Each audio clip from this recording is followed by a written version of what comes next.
안녕하십니까. 동네 안의 민주주의 사회를 맡은 이승민입니다. 우리나라가 본격적으로 지방자치제를 실시한 지 20여 년이 됐죠. 지역의 문제를 주민들의 힘으로 해결하고자 하는 동네 민주주의 역사가 그만큼 됐다는 뜻인데요. 오늘 이 시간에는 시민정치 또는 주민정치가 지역의 뿌리를 잘 내리고 있는지 또 어떻게 실현되고 있는지를 알아보고 전문가들과 함께 바람직한 미래의 방향을 모색해보는 시간을 갖도록 하겠습니다. 오늘 나와주신 패널 여러분들을 먼저 소개해드리겠습니다. 동국대학교 정치행정학부 박명호 교수님 나오셨습니다. 안녕하세요. 네, 안녕하십니까.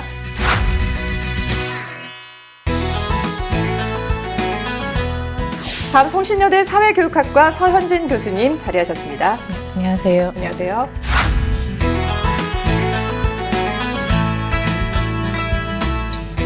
그리고 경희대 후마니타스 칼리지에서 NGO 시민교육을 가르치시는 최진원 교수님 함께하셨습니다. 네, 반갑습니다.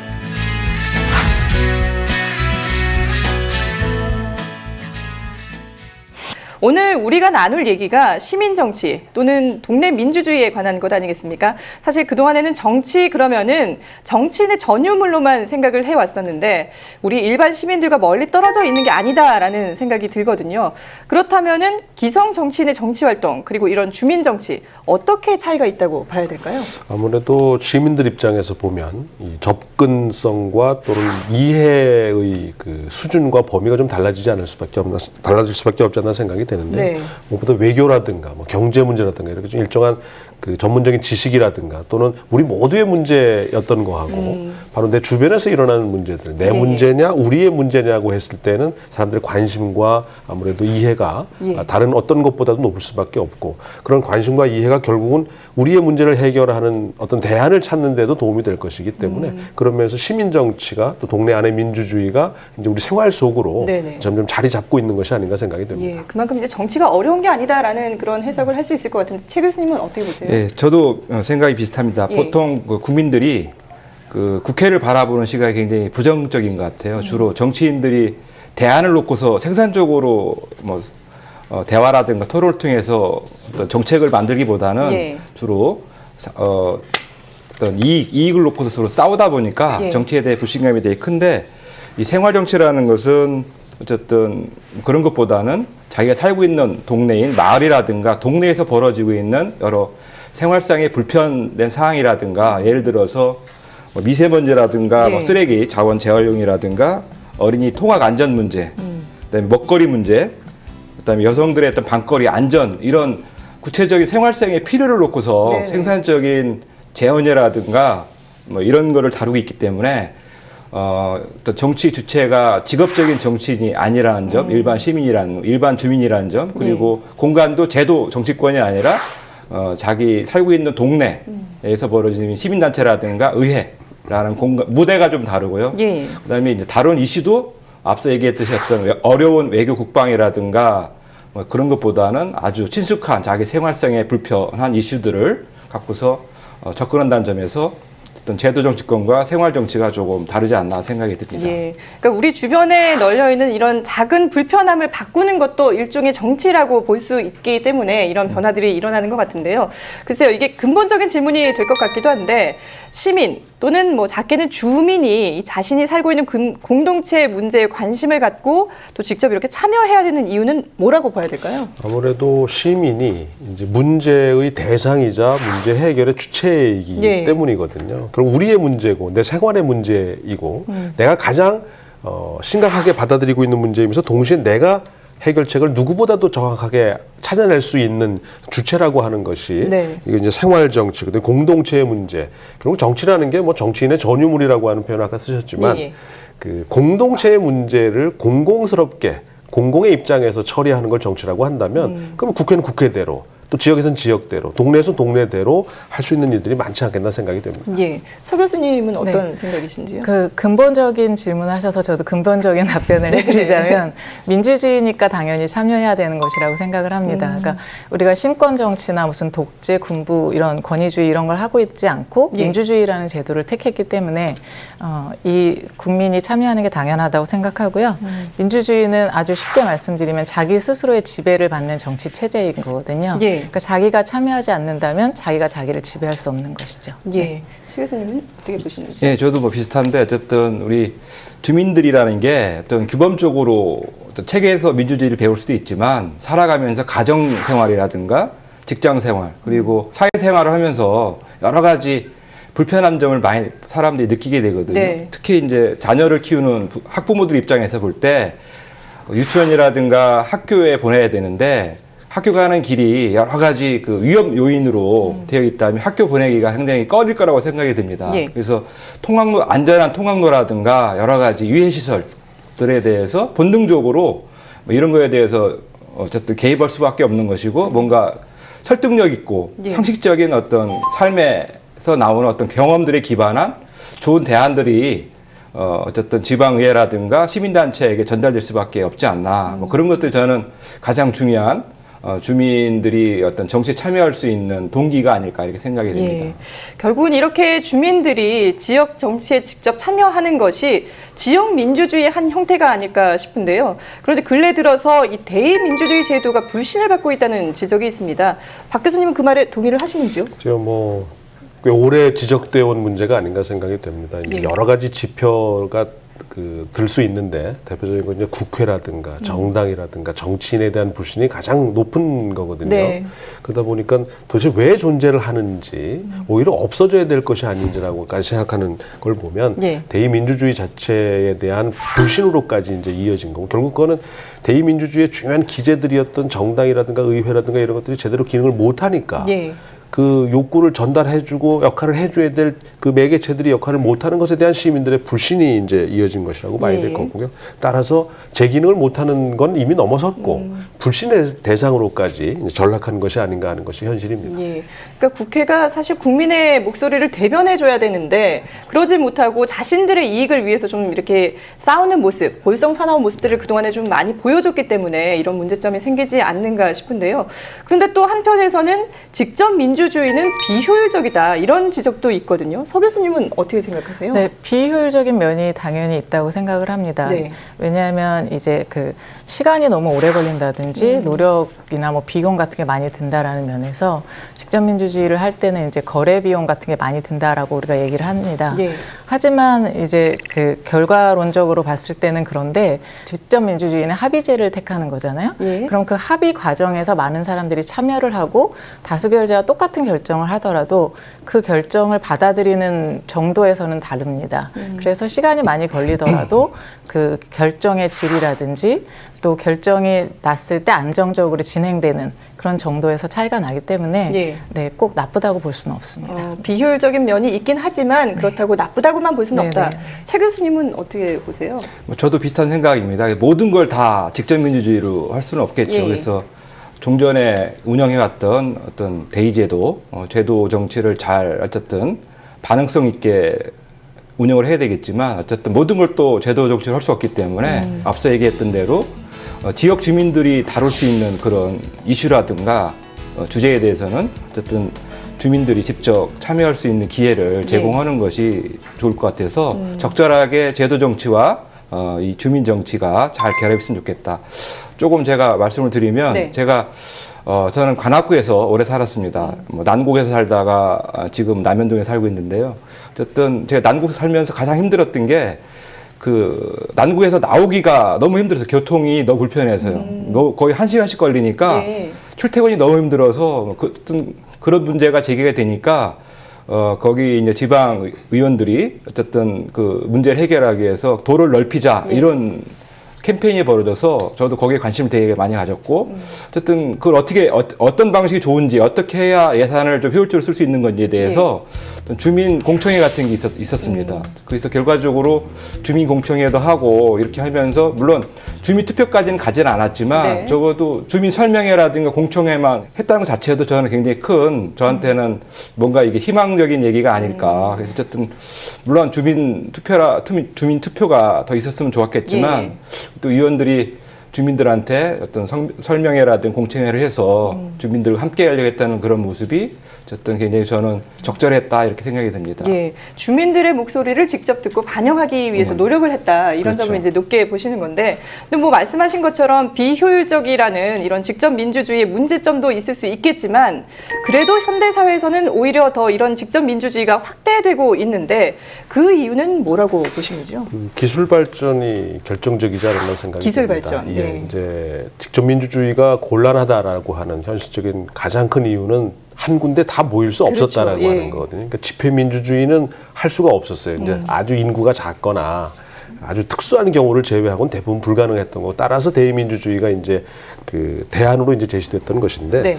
이 온라인 투표라든가 또 전자 투표라든가 또 SNS라든가 이런 걸 통해서 사실상 전국이 연결돼 있는 상황이기 예. 때문에 이 기술 발전의 연결 효과가 이제 크지 않았나 생각이 되고, 따라서 이제 표결 민주주의로 이전될 수 있는 어떤 계기가 확보됐다라고 하는 것이고, 그 지방선거에서도 나타났지만 참여가 결과를 바꿀 수 있다라고 하는 것, 예. 참여가 정치를 바꿀 수 있다라고 하는 것에 대한 실증적인 사람들의 경험이 쌓이고 있는 것이 아닌가.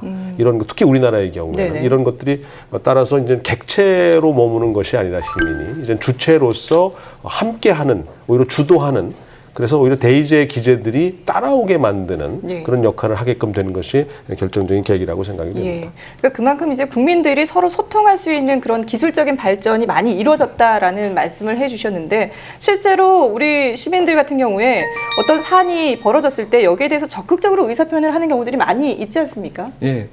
최근에 저도 그 정보통신기술의 발전이 어쨌든 국민들, 주민들의 참여를 더 효과적으로 참여시킬 수 있다고 생각이 됩니다. 최근에 청와대에서 그 민원청원 게시판이 열렸는데요. 예. 여기에 대한 그 주민들, 시민들의 반응이 폭발적입니다.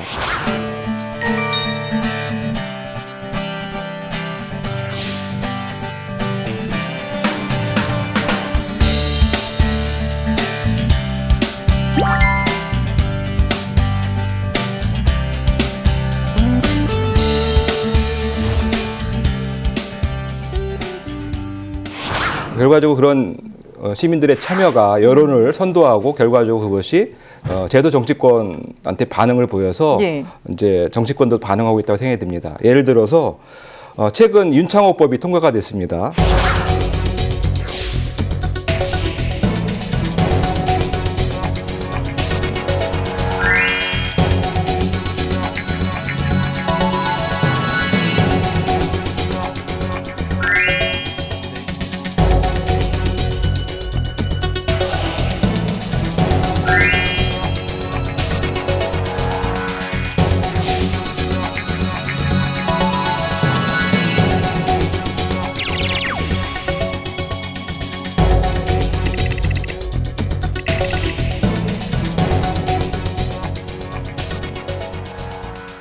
음주운전으로 해서 무고한 사람들이 죽게 되었는데요.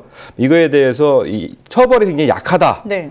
좀 처벌을 좀 강화해야 된다는 이런 목소리가 있었습니다. 어쨌든 이것들이 청와대 게시판을 통해서 많은 서명 운동이 일어났고 여론들이 불어서 정치인들이 이걸 여기에 반응했다라는 거죠. 그래서 예. 신속하게 어쨌든 법이 통과가 됐는데, 거꾸로 이런 SNS라든가 민원 청원 게시판이 작동하지 않았다라면 아마 시간이 굉장히 많이 걸려서 예.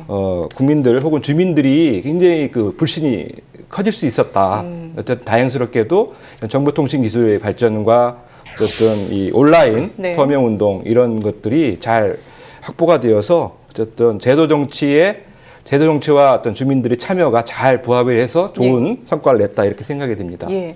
이런 걸 보면은 직접 민주주의하고 SNS하고 아주 밀접한 관련이 있다 이렇게 볼 수 있을 것 같아요.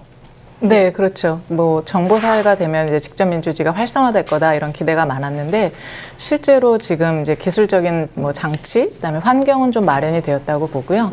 그래서 기술은 뭐 거의 매일매일 무자비할 정도로 변하고 있잖아요, 네, 요즘. 그렇죠. 네, 그래서 그 시민들이 이제 SNS를 통해서 중요하게 생각하는 거를 바로 실시간으로 정치인들이 전달받을 수 있다라는 점에서 굉장히 기여를 하고 있다고 봅니다. 예. 네. 최 교수님 보실 때도 이게 상당히 긍정적으로 평가를 할 수 있겠죠? 예, 어쨌든 지금까지는 대체로 긍정적으로 작동하고 있는 것 같은데 꼭 그렇지는 않는 것 같긴 측면도 있긴 있습니다. 부작용도 있다. 예, 왜냐하면 뭐 윤창호법이라든가 이런 거는 되게 긍정적으로 작동한 케이스인데 이제 뭐 청와대 민원 청원 게시판에 수만 건이 이렇게 올라오는데 그 중에 살펴보면 꼭 이제 좋은 것도 있지만 예를 들어서 지나치게 이제 감정이 이입된 그런 주장들도 많이 있거든요. 예를 들어서 뭐 지난 평창 올림픽 때 특정 선수의 국가대표 자격을 박탈해라. 뭐 이런 주장도 올라올 수가 있다라는 거죠.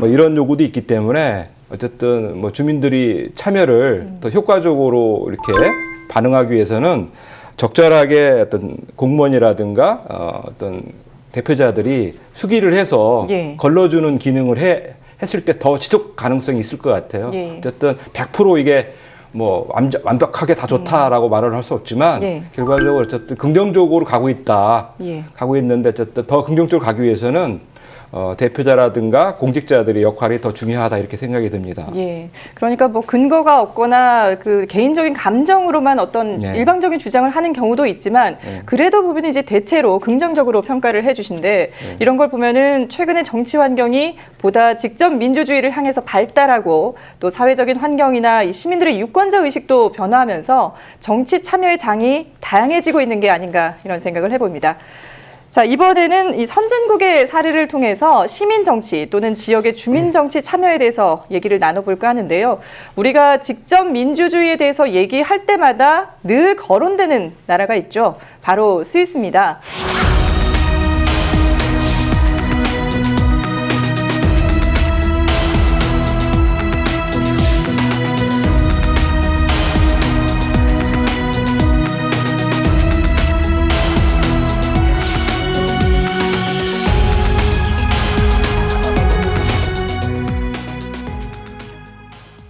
아주 사소한 문제도 주민들의 투표로 결정하고 또 시민들이 정치에 적극 참여하는 것으로 유명한 나라인데요. 스위스에서 이렇게 직접 민주주의가 발달한 배경 어디에 있을까요? 역사적인 배경이 일단 중요한 작용을 하지 않았나 생각이 됩니다. 이제 칸톤이라고 주로 불리는 우리 도 같은 경우죠. 이게 26개 정도 된다고 하는데 스위스의 출발 자체가 세 개의 주가 연합을 해서 공동의 적으로부터 자신들을 지키자라는 데서 출발을 했고 결국은 미국처럼 주들이 이제 거기에 붙으면서 스위스라는 나라가 이제 완성이 된 거고요. 인구가 사실 전체적으로 900만 조금 안 되는 인구이기 때문에 크지 않은 나라죠. 그렇죠. 뭐 우리 경기도 서울보다도 조금 인구가 적은 편에 속하고 따라서 기본적으로 적은 인구수라고 하는 것이 이제 직접 민주주의의 가능성을 좀 더 높이는 역할이라고 한다면 좋은 조건이었고 출발 자체가 유럽이 대부분 그렇지만 이 분권화돼 있는 결국 이제 중세 시대로부터 그런 어떤 지역적인 특성과 자율권을 갖고 출발한 것이기 때문에 사실 우리는 오랜 중앙 집권의 역사를 갖고 있는 편이기 때문에 역사적 배경이 좀 다르다고 볼 수 있고요.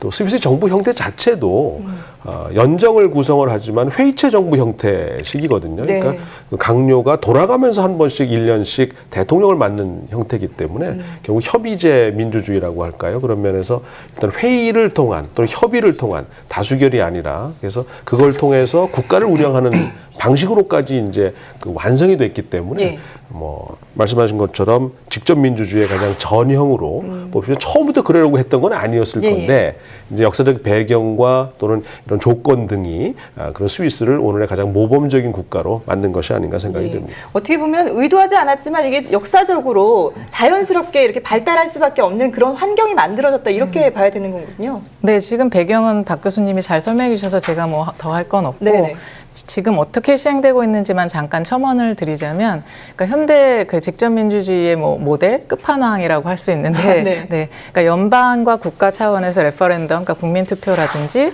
그다음에 국민 발의 이런 것들이 시행이 되고요. 예. 그다음에 이제 기초자치단체 수준에서는 이제 주민투표가 실시가 됩니다. 그래서 이거를 뭐 매일 안건마다 하는 건 아니고 1년에 3-4번 이렇게 묶어서 통합 국민투표를 합니다. 예. 그래서 이제 그때 주민들이 국가에 대한 안건, 그다음에 캔톤에 대한 안건, 그다음에 자기 자치단체에 대한 안건을 이렇게 투표를 하면서 이제 그걸 묶어가지고 하고, 그다음에 이제 연방 상하원 의원들이 그거를 여론에 따라서 그 법안을 만드는 거죠. 그러니까 반영을 하는 거예요, 직접적으로. 네, 그래서 이제 직접 민주주의를 시행하고 있는 나라라고 알고 있습니다. 예. 네.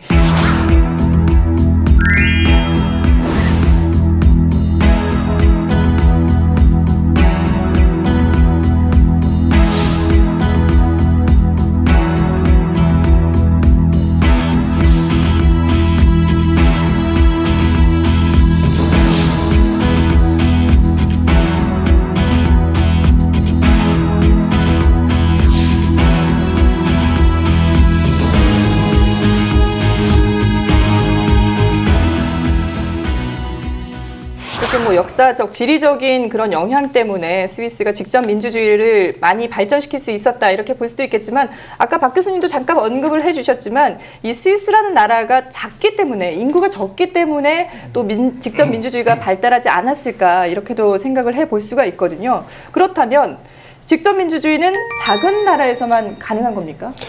네, 꼭 그렇지는 않은 것 같습니다. 어쨌든 뭐 스위스가 인구가 작고 작기 때문에 물론 효과적으로 직접민주주의 할 수 있는 환경은 만들어진 것 같긴 한데, 네.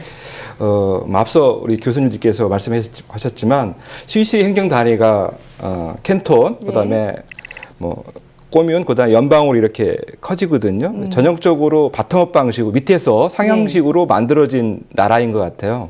그래서 뭐 칸톤 중에는 농업 지역도 많이 있지만 글라루스 칸톤이라는 그 주는 오히려 농업보다는 산업과 제조업, 상업이 더 발전돼 있거든요. 그래서 반드시 뭐 농촌이기 때문에 잘 돌아간다 이렇게 말할 수는 없을 것 같고, 예외적인 지역도 많이 있다 이렇게 말씀드릴 수가 있고, 그다음에 뭐 자그마한 나라는 아니지만 큰 나라인 대표적인 나라가 미국의 그렇죠. 캘리포니아주 같은 나라들은 어쨌든 굉장히 인구도 우리나라 정도 되죠. 그리고 지역이 넓고 어쨌든 그런 거 어떤 지역적인 특성, 어떤 뭐 산업적인 특성도 있지만 어떤 문화라는 아까 역사적 배경 말씀하셨는데, 또 미국 같은 나라들은 철저하게 보면은 마을부터 만들어서 타운, 그다음에 카운티 이렇게 밑에서부터 전형적으로 이렇게 바텀업 방식으로 상향적으로 만들어진 나라이기 때문에 오히려 어떤 지방 분권이라든가 지방 자치가 잘 운영되기 때문에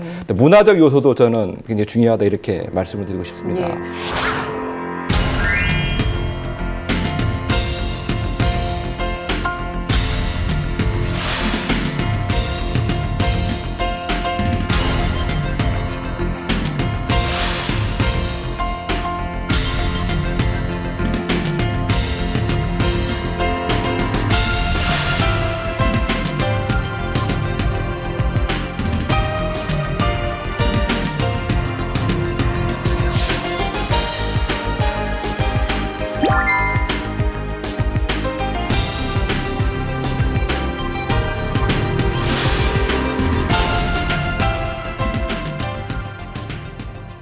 미국 말씀을 해주셨으니까 미국의 경우를 좀 살펴보면, 사실 뭐 민주주의 대표적인 나라 하면은 미국을 떠올리게 되는데, 근데 한 연구에 따르면은 미국도 1900년대 이전에는 주민 참여 제도가 없었다고 하거든요. 근데 1900년대 이후에 이렇게 주민 참여 제도가 발달하게 된 배경은 뭔가요? 그건 이제 우리 앞서 말씀하신 것처럼 대의제가 제기를 못한다고 사람들이 생각했을 때인 것 같아요. 스위스도 한 1800년대 후반에 이제 그런 일을 겪었고, 미국도 1900년대 초반에 이제 그런 일을 겪게 되는데, 그리고 의회가 연방의회든 주의회든 그 소수의 이익을 대표하는 것으로 사람들이 생각했을 때 자신들의 문제는 해결하지 못한다는 얘기가 되거든요. 따라서 자신들이 참여해서 직접 해결할 수밖에 없지 않겠냐라고 생각한 것 같고, 그런 면에서 결국은 그 대의제라고 하는 것이 대표 기구들이 그 대표를 제대로 못했다는 것에 대한 시민들의 반발이었고 대안으로서 제시된 것이 직접 민주주의 아닌가 생각이 됩니다. 예. 미국 그중에서도 캘리포니아주가 직접 민주주의가 발달한 주로 알려져 있는데 여기서 주민들의 정치 참여 방식은 어떻게 이루어지고 있습니까? 네. 미국은 이제 두 분 교수님들께서 잘 설명해 주셨는데 네, 원래 주에서 시작해서 연방을 만든 나라고요. 그래서 지방자치의 문화가 원래 있었고 아까 1900년대에 됐던 가장 큰 이유는 그 당시 진보주의 운동이라는 걸 많이 했었어요. 네, 그래서 그 진보 운동을 하면서 지방자치가 활성화됐는데 캘리포니아가 또 미국에서 보면 굉장히 진보적인 지역이에요. 예. 네, 실리콘밸리도 있고 그렇죠. 헐리우드도 있고 네. 그다음에 굉장히 다문화 다인종 그런 곳이고 그러다 보니까 이제 지방자치가 굉장히 활성화되어 있습니다. 그래서 가장 대표적인 미국의 이제 지방자치 형태가 타운홀 미팅이라는 건데 그거는 이제 청교도들이 미국에 처음 와가지고 그 하나의 마을을 종교 공동체처럼 운영을 한 데서 비롯된 거거든요. 그러니까 일요일날 예배를 보고 성인 남자들이 모여서 지역의 일을 의논하고 또 그 법안을 만들고 이런 데서 유래된 거예요. 그래서 이런 타운홀 미팅이 이제 캘리포니아 같은 데서 지금 굉장히 많이 잘 되어 있고 특히 아까 제가 실리콘밸리 얘기했었는데 페이스북 타운홀 미팅 뭐 이런 것도 굉장히 활성화되고 있다고 합니다. 그리고 이제 주민 소환도 미국에서 주지사가 소환된 예가 3번밖에 없었는데 우리가 잘 아는 아놀드 슈왈츠제네거라는 분이 이제 주지사에 당선이 됐었잖아요. 그렇죠. 네네. 예. 그게 이제 그 전에 민주당의 그 주지사가 재정을 너무 방만하게 쓴다 그래가지고 국민 소환으로 해임이 됐어요. 주민 소환으로. 네, 그래서 그 자리에 재보궐선거로 당선이 되신 거거든요. 그래서 이러한 사례들이 있을 것 같습니다. 예. 네.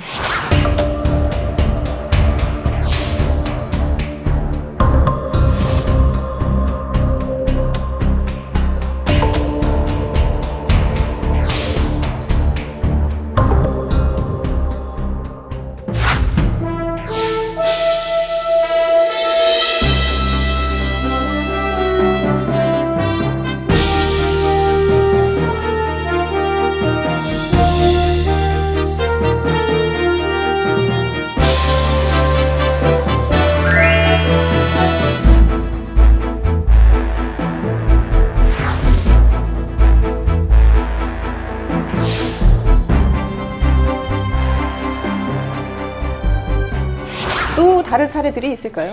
예, 뭐 앞서 교수님께서 다 말씀을 잘해주셨기 네. 좀 부언을 하자면 그 미국의 캘리포니아주 1900년대 어떤 주민 참여제도가 이렇게 발전한 그 이유가 뭘까 이렇게 생각해 보면 앞서 대의제가 잘 작동하지 않았다 이렇게 말씀을 했잖아요. 네.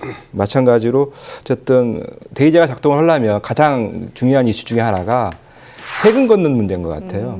왜냐하면 당시에 어쨌든 대의제를 운영을 하려다 보니까 그 재정 문제가 심각한데 재정난이 벌어졌을 때 대표자들이 그 어떤 주민들한테 세금을 더 많이 거두려고 애를 썼던 것 같아요. 네. 그러다 보니까 당연히 주민들은 자기 동의 없는 세금을 많이 거두려는 것에 대해서 저항이 생겼던 것이고 이런 거에 대해서 이제 따지면서 어쨌든 적절하게 요구사항을 했겠죠. 그래서 결과적으로 여러 가지 제안도 했을 것이고 네. 뭐 그런 안에 대해서 주민투표해라. 뭐 이런 어떤 과정, 갈등 과정, 어떤 전통 과정 속에서 그것이 안착화되지 않았나 이런 생각이 듭니다. 예, 직접 민주주의가 발달한 스위스와 미국의 경우를 저희가 살펴봤는데 독일의 경우도 한번 보겠습니다. 이 지방자치 측면에서 봤을 때 독일은 우리나라와 어떻게 다른가요?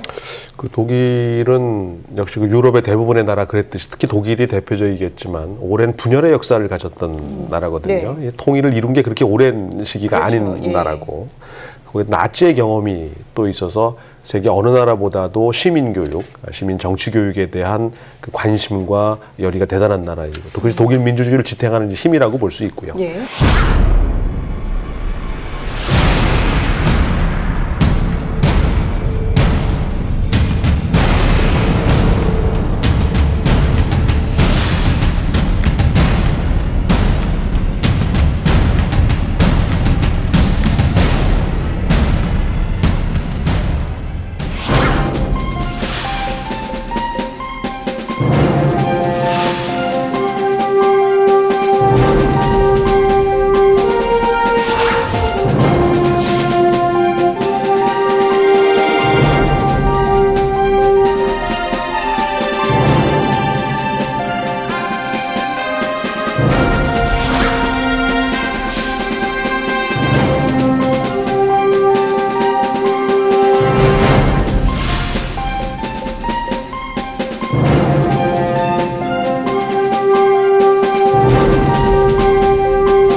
그다음에는 이제 지역 중심의 연방제입니다. 주 단위로 돼 있고 또 독일의 정당들은 대부분 또 지역당입니다. 예. 아마 우리나라 같은 경우 상당히 다른 성격으로 받아들일 수밖에 없는데 특정 주를 거의 다 장악하고 있는 지역 중심의 지역당 중심의 정치 체제라고 하는 것. 그다음에 세 번째로는 여기에 이제 선거 제도가 예. 권력 분점과 공유를 하게끔 만들어 놓은 제도이거든요. 선거 제도 자체가. 그러다 보니까 어느 정파든 어느 정당이든 압도적으로 우세를 가져갈 수 없는 상황이다 보니까 연정, 대연정, 소연정 어찌되었든 다른 정파와의 연합과 연정이 불가피하게끔 만들어진 제도 등이 예. 독일께서의 어떤 이 민주주의가 좀 더 활성화되는 데 기여한 것이 아닌가 생각이 됩니다. 예. 그런데 이 독일이 처음부터 지방자치가 발달했던 게 아니라고 합니다. 1950년대 이후부터 발달을 했다고 하는데 그때부터 시민들에 대해서 이 체계적인 정치 교육을 통해서 시민들의 어떤 덕성이 길러지면서 지방자치가 발달했다고 하던데요.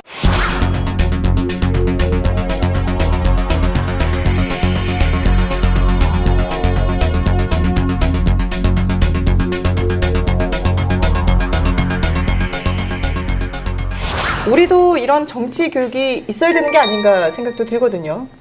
예, 앞서 말씀드린 것처럼 독일의 시민 교육은 주정부 차원에서 또 각 정당들이 어떤 나름의 재단을 통해 가지고 우리나라에도 대부분의 재단들이 들어와 있습니다. 네. 우리나라 민주시민 교육에도 초창기에는 이 독일의 정당에 기반한 이 재단들이 상당한 기여를 하는 게 사실이고요. 이제 우리도 이제 우리의 길을 갈 준비가 거의 완성되어 있는 단계고 예. 독일은 나치의 경험 때문에 어떤 권위주의나 전체주의에 대한 시민들의 덕성 교육 등이 필요하다고 이제 생각이 됐던 것이고 그것이 이제 지역의 문제를 또 오랜 분열의 역사가 결국은 자체의 역사였던 것이기 때문에 그런 것을 좀 더 강화시키는 쪽으로 작용한 것이 아닌가 생각이 듭니다. 예. 지금까지 저희가 이제 외국의 사례를 들어봤는데 이제 우리나라 얘기를 좀 해보도록 하죠. 외국과는 다르게 우리나라만의 생활 정치 또는 시민 정치의 특징이 있다면 뭐가 있을까요, 서 교수님?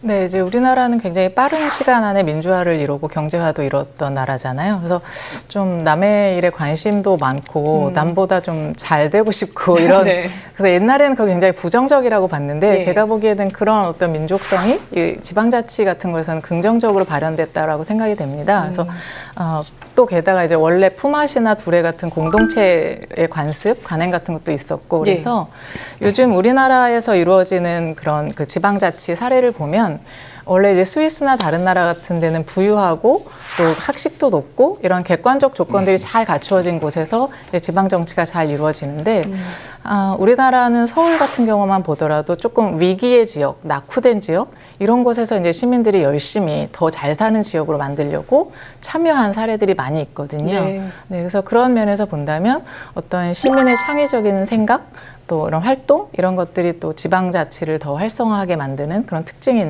있지 않나 이렇게 생각합니다. 예. 네.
네, 보신 것처럼 이렇게 다양한 참여 제도들이 있는데요. 대부분 지방자치법의 관련 규정으로 제정돼 있죠.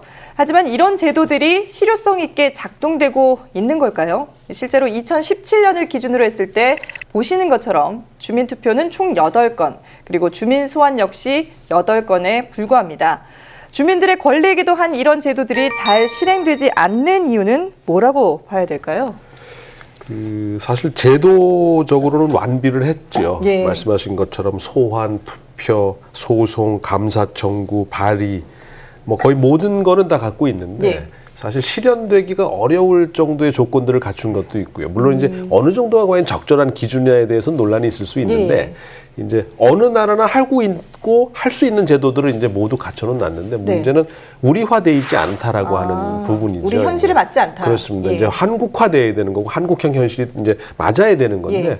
여러 제도가 있지만 그 실효적으로 쓸 수 있는 것들은 그렇게 많지 않고 따라서 그러다 보니까 그 주민 참여 예산제가 그나마 이제 상대적으로 좀 더 역사를 갖고 있고 또 돈 문제와 직접 관련이 있기 때문에 네. 사람들의 관심을 끌 수도 있고 따라서 그나마 이제 좀 제도적으로 안착이 돼가는 어떤 그런 제도 중에 하나가 아닐까 생각이 되는데 어떤 제도등이라 하더라도 거기서 효과를 내기 위해서는 그 현실과 어떤 역사적 배경과 문화와 이런 것들이 조화롭게 맞아져야 되기 때문에 네. 이제 맞춰져 가는 과정에 있지 않나 생각이 됩니다.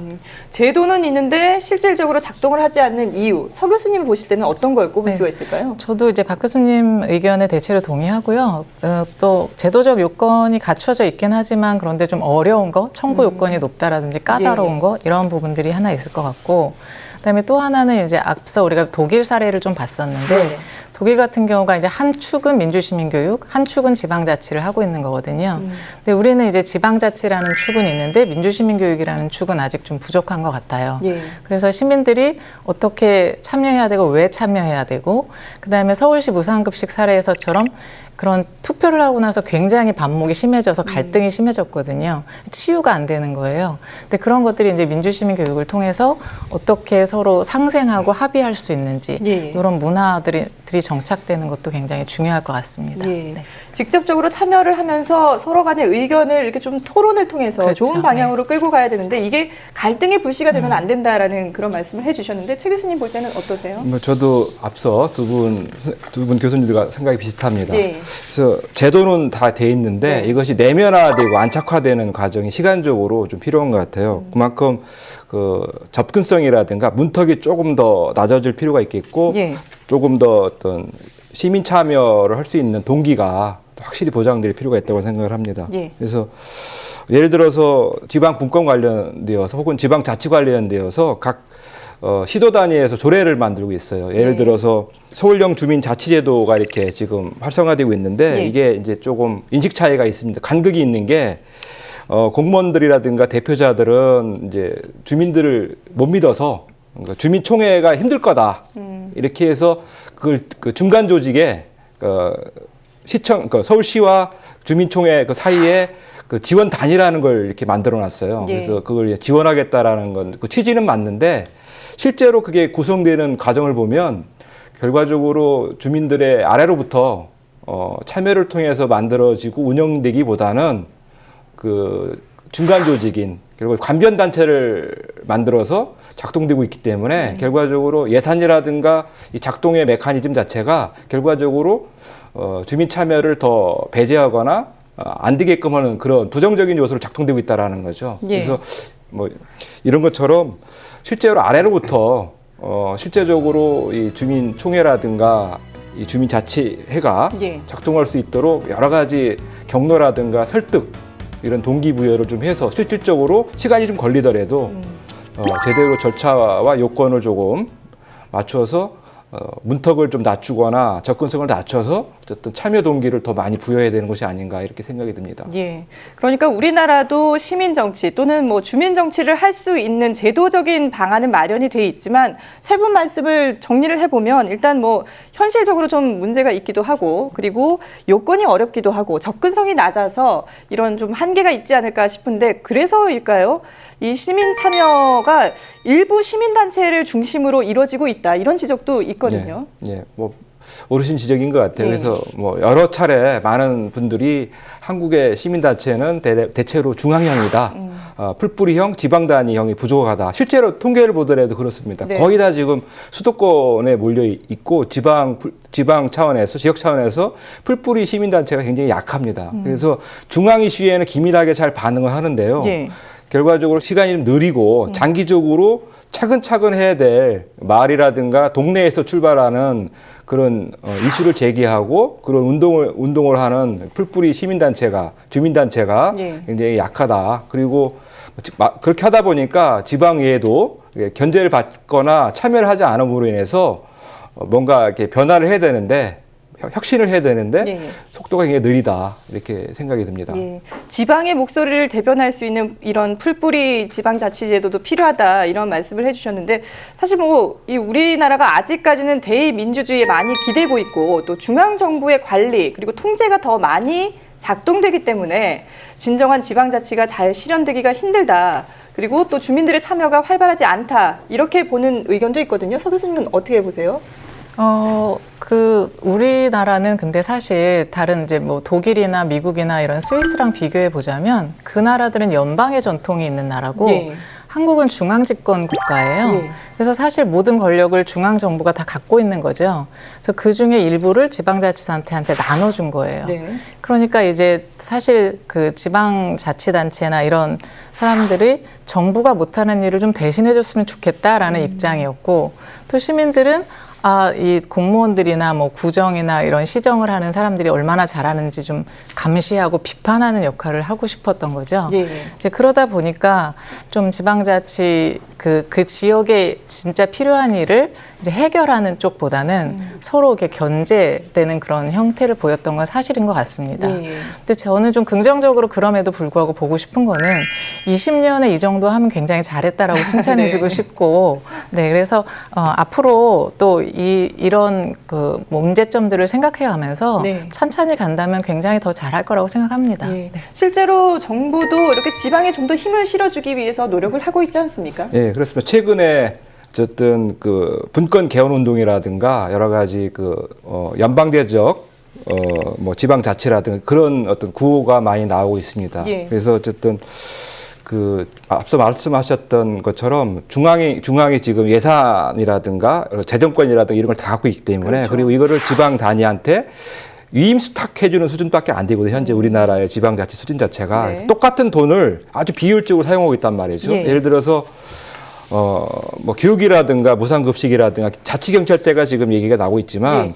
어차피 그거를 그냥 독립적으로 지방자치단체한테 넘겨주고 알아서 예. 적절하게 규모의 경제를 할 수 있도록 그렇게 독립권과 예산권을 주면 알아서 잘할 텐데 이거를 중앙정부에서 일일이 이것 써라 저것 써라 이렇게 나눠주고 있거든요. 너무 예. 세분하게 자세하게 규제 위주로 하다 보니까 규모의 경제도 안 되고요. 굉장히 비효율적으로 지금 돈이 낭비되고 있다 네. 이런 생각이 듭니다. 그래서 결과적으로 어쨌든 분권과 자치가 돼야 되고 예. 동시에 어떤 지방 자치를 할 수 있는 시민단체라든가 주민단체라든가 지방의회의 어떤 자치 역량이 좀 획기적으로 변화할 수 있도록 조금 더 문턱을 내려야 된다고 저는 생각이 듭니다. 예. 지방에서 실질적으로 자체적인 어떤 활동을 할 수 있도록 실질적인 어떤 권한, 네. 역할을 줘야 된다 이런 그렇죠. 말씀이신데 사실 뭐 각 지자체마다 다양한 주민 참여 제도들이 있긴 하지만 문제는 이 참여한 주민의 의견을 반영할지 여부는 지자체장 그리고 공무원의 손에 달려 있다고 볼 수 있거든요.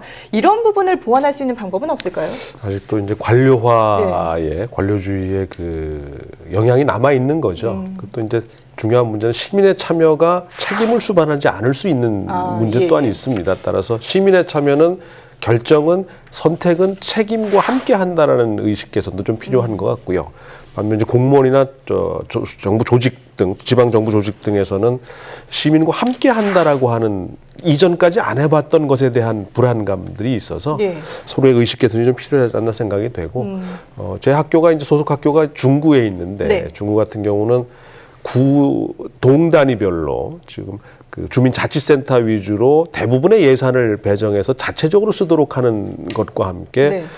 구청은 어떤 좀 더 목적 지향적인 사업을 중심으로 이제 진행하도록 예. 그러니까 일상적인 업무는 점점 이제 밑으로 내려놓는 거죠. 그리고 좀 더 중요하고 좀 장기적인 사업들에 초점을 맞춘다라고 하는데 좋은 모델이 되지 않을까 생각이 되고 이게 주민참여 예산제인데 이때까지 오랜 역사를 가졌으니까 그나마 조금씩 더 확대될 수 있지 않나 생각이 되고 예. 결국 이제 이것이 그 재정민주주의와 또 시민민주주의, 결국은 이제 그 시민의 참여를 통한 시민의 문제 스스로의 해결이라고 하는 차원으로 우리가 이제 발전적으로 승화돼야 되는 것이기 예. 때문에 이런 것에 대한 좀 시간이 필요한 부분이 아닌가. 이제 많이 진전되고 있습니다만은 네. 그 기대나 이런 것이 좀 크게 못 미치고 있는 건 맞지만은 예. 그러면 좋은 방향으로 가고 있다 이렇게 봐야 되지 않나 싶습니다. 예, 좋은 방향으로 가고 있다 이렇게 긍정적으로 이제 평가를 해주셨는데, 근데 계속 이제 전문가분들하고 말씀을 나누다 보니까 예산 문제, 지방자치의 어떤 재정 독립권에 관한 얘기가 계속 나오고 있거든요. 네. 근데 실질적으로 지자체의 재정 자립도가 떨어지는 이유는 뭐고 또 이를 보완할 수 있는 방법은 뭘까 궁금해집니다. 네, 아주 그 중요한 질문이기도 네. 하고 답변하기 어려운 질문이기도 네. 합니다. 어쨌든 제가 볼 때 결국은 지자체의 어떤 재정의 수입은 대체적으로 자체적인 지방 소득세거든요. 네. 그리고 거기에다가 뭐 세외 수입인데 다들 아시다시피 우리나라 국토가 지금 수도권을 중심으로 이렇게 집중되어 있습니다. 그렇기 때문에 당연히 수도권과 지방으로 어떤 부익부 빈익빈이 구조로 양극화돼 있거든요. 예. 예를 들어 서울만 보더라도 강남, 돈 많은 강남구와 그렇지 않은 비강남구로 양극화돼 있기 때문에 당연히 사람도 많고 그다음에 세금도 많이 걷는 그런 구는 뭐 남아서 좋겠지만 예. 대체적으로 인구도 별로 없고 그다음에 세금 출처도 부족한 다른 구 같은 경우는 항상 재정 자립이 낮기 때문에 네. 중앙정부의 도움이 없이는 뭘 할 수 있는 게 별로 없다라는 거죠. 그래서 어쨌든 구조적인 문제도 사실 있지만 결과적으로 뭐 그래서 지금까지 어떤 균형 발전이라는 얘기도 많이 나왔던 거고, 그다음에 이제 중앙 세입 구조를 중앙대 지방의 그 세입 구조를 조금 더 예. 5대5 정도로 해야 된다 이런 요구도 많이 있었던 거죠. 어쨌든 그걸 좀 촉진하기 위해서라도 어쨌든 주체 역량을 조금 더 강화할 필요가 있겠어요. 그래서 예. 많이 나오고 있는 정치의 단위를 지역으로 내려서 주민들이 실질적으로 그런 문제에 대해서도 참여할 수 있도록 여러 가지 이제 로컬 정당 얘기가 요즘 많이 나오고 있는 네. 얘기가 그런 것도 실질적으로 획기적으로 촉진시킬 수 있는 여러 가지 이슈 제기를 해야 된다. 바꿀 수 있는, 그리고 공직자 모델 같은 게 있거든요. 그래서 지방 토보다는 실질적으로 주민들이 참여해서 뭔가 효과적인 정책을 추진할 수 있는 그런 주체를 만들기 위해서 시민사회와 공직이 이렇게 순환해가면서 어느 정도 이제 시민사회 활동을 하다가 공직자가 되고, 또 공직자가 오래 직업적으로 하는 게 아니라 다시 또 이제 물러나서 다시 지역에서 활동을 하고, 이런 공직자와 시민단체의 어떤 선순환 공직자 예. 모델 작동을 해야 되고, 그다음에 로컬 정당, 마을 정당 이런 것들이 조금 제도화돼서 예.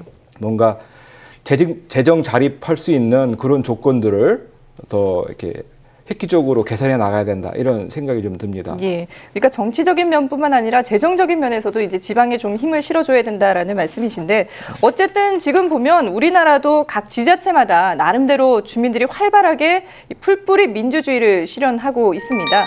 대표적으로 어떤 사례들이 있을까요? 뭐 사례는 굉장히 많은데요. 아까 말씀드린 것처럼 이제 주민들이 참여해서 예산을 짠다라든지, 뭐 관악구 사례처럼 의정 활동을 감시하는 그런 모니터링 활동을 한다라든지, 뭐 그런 것들이 있는데, 제가 오늘 좀 하나 소개해드리고 싶은 건 종로구 서촌에 품에라는 마을 공동체 사례가 있는데요. 예. 그거는 이제 서촌이 낙후돼서 좀 살기 좋은 공동체를 만들자 그래서 뭐 착한 잔치, 그래서 뭐 예를 들면 이제 김장이나 생필품 같은 게 필요한 저소득층을 마을 사람들이 이제 도와주는 거예요. 그래서 구청이 이제 나서서 하는 게 아니라 주민들이 먼저 하고 구청이 도와주는 형식으로. 그리고 또 거기 통인시장이라고 지금 굉장히 핫한 곳이거든요. 네, 거기가 이제 재래시장 살리기. 그래서 그런 것들은 그냥 살기 좋은 공동체라기보다는 어떤 일자리 창출, 네, 그래서 경제적인 문제도 좀 해결해 보자. 네, 그래서 이런 것들은 굉장히 좋은 시민정치 사례라고 생각합니다. 예.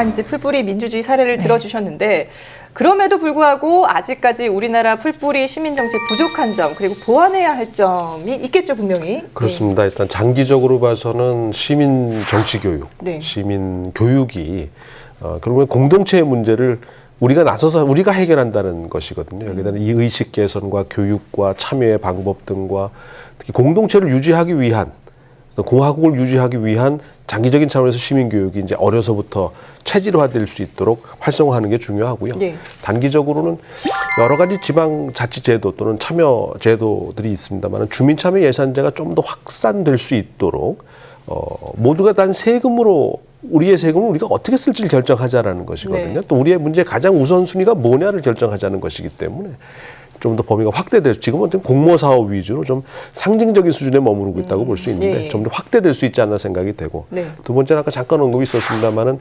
지방 정치, 지역 정치를 활성화할 수 있는 기제가 필요합니다. 예. 예를 들면 지구당 부활 같은 경우도 이제 그런 역할이 될 수 있고요. 우리가 지역의 문제는 지역 사람들이 가장 잘 아는 그렇죠. 거거든요. 예. 따라서 그 지역의 문제를 제기해 줄 수 있고 해결책을 모색할 수 있는 역할을 할 수 있는 어떤 플랫폼 같은 그런 것들이 정당을 통해서 그 지역의 정치 지망생들을 통해서 정치인들을 통해서 활성화될 수 있는 어떤 계획이나 기제들이 필요하지 않나 생각이 됩니다. 예. 네, 최근 정부는 주민 직접 민주주의를 대폭 강화하겠다는 취지로 주민이 직접 조례를 지방의회에 발의할 수 있는 자치분권 종합계획을 발표했는데요. 이에 대한 전망을 어떻게 보시는지 한번 듣고 싶습니다. 먼저 주민 발안에 관한 법률을 제정해야 하는데 과연 국회가 이런 직접 민주주의 제도를 받아들일까요?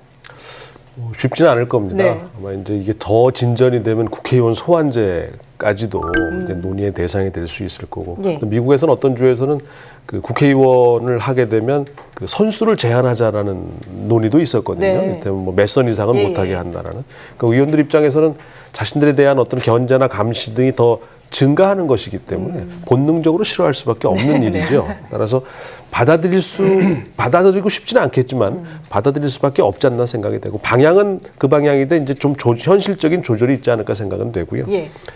근데 이건 이제 중앙 정부나 국회 시혜의 대상이 아닙니다. 이거는 그러니까 그 지역과 지방이 쟁취해내야 되는 거고 네. 받아내야 되는 거지. 예. 어떤 선의에 따라서 주어질 걸로 기대하기는 없거든요. 그러니까 서구의 경험이라는 거는 그건 투쟁의 역사였지. 네. 처음부터 그렇게 하고자 시작했던 건 아니었던 예. 거거든요. 따라서 우리는 전혀 다른 역사적인 배경을 또 갖고 있기 때문에 이 중앙 집권적인 어떤 경향에서 탈피해서 지역이 살아야 결국 국가가 산다라고 하는 차원에서 보면 네. 지역 나름의 어떤 정체성과 어떤 아주 치밀한 계획 예. 이런 것들이 필요하지 않나 생각이 듭니다. 그러니까 국회가 먼저 나서서 해줄 수는 없으니까 지방에서 조금 더 목소리를 적극적으로 내야 된다 이렇게 봐야 되는 거군요. 그렇죠. 저도 이제 쉽지는 않을 것 같지만 예. 기본적으로 해야 된다라고 생각을 하고요. 또 이제 우리가 계속 대의제하면서 뭐 의미도 없고 대안도 없는 선거에 좀 국민들이 지치고 그다음에 이제 국회의원들은 또 그들만의 어떤 싸움을 맨날 하느냐고 바쁘잖아요. 네, 그러다 보니까 이제 이런 지방 자치를 할 수 있게 되는 장치가 생기는 거는 너무 좋은 일이라고 생각을 합니다. 예. 다만 이제 좀 긴 호흡으로 가서 아까 말씀드린 것처럼 어떤 그 조례가 제정이 됐을 때 그게 또 다른 분란이 될 수 있기 때문에 그런 것들을 좀 미리 예견하고 그런 문제를 좀 최소화할 수 있는 장치를 만들고 가는 게 좀 중요할 것 같다는 생각이 듭니다. 예. 최 교수님 의견도 궁금한데요. 저도 비슷합니다. 예. 결과적으로 시간은 좀 걸릴 것 같은데요. 물론 그 국회에서 여야 간에 대립도 있을 것 같고 갈등도 있을 것 같고 또 그런 걸 보면서 또 지자체라든가 지방 차원에서의 또 중앙 정부와 갈등도 있을 것 같은데 결과적으로 대승적인 관점에서 볼 때 어쨌든 그 시민 참여가 네. 어쨌든 광화문 촛불 시위 이후로 획기적으로 증가하고 있고 그다음에 제도에 대한 그 효능감이 커졌기 때문에 그런 기대치가 높아졌기 때문에 예.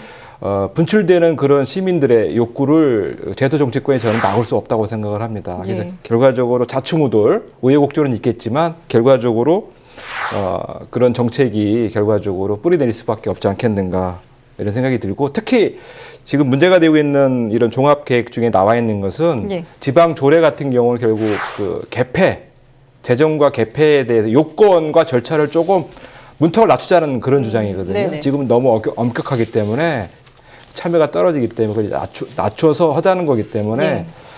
그렇게 제가 볼 때는 조금만 노력을 하면 대승적으로 결과적으로 될 것이다 이렇게 생각이 듭니다. 예, 큰 틀에서는 지방자치 분권으로 가야 된다. 이렇게 세 분 모두 공통적으로 말씀을 해주셨습니다. 네, 저희가 이렇게 지방 분권에 대해서 그리고 지방자치에 대해서 많은 얘기들을 나눠봤는데 오늘 세 분 함께하신 소감을 좀 간단하게 정리를 해보죠. 네, 새삼스럽다는 생각이 들었습니다. 네. 당연한 이야기였지만 예.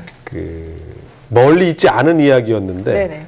무척 가까이 있다는 생각이 들었습니다. 예, 서 교수님은 어떠셨어요? 네, 저는 이제 저희가 지방 분권, 지방자치에 대해서 얘기한다는 것 자체가 굉장히 민주주의가 뿌리를 내리고 있구나라는 생각이 들어서 되게 감회가 새롭습니다. 네.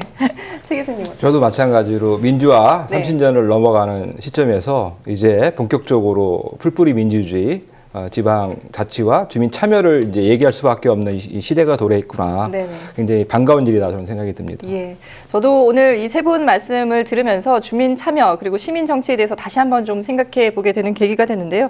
아마 이 방송을 보시는 분들도 여러 도움이 되지 않았을까 생각을 합니다. 행정안전부는 온라인 주민조례 청구 시스템을 도입했습니다. 지금 아래 홈페이지 자막이 나가고 있죠.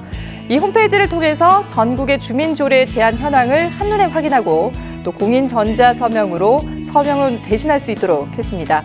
이 홈페이지를 통해서 얼마든지 정책도 제안하고 또 온라인을 통해서 주민들의 동의를 확보할 수 있게 된 건데요. 지금 바로 여러분들도 한번 참여해 보시죠.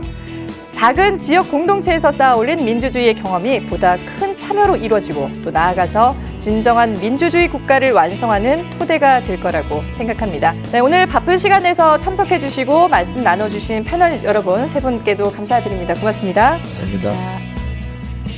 네, 동네 안의 민주주의 제1부 동네에서 만난 직접 민주주의 편 오늘 순서는 여기서 마치고요. 다음 시간에 뵙겠습니다. 고맙습니다.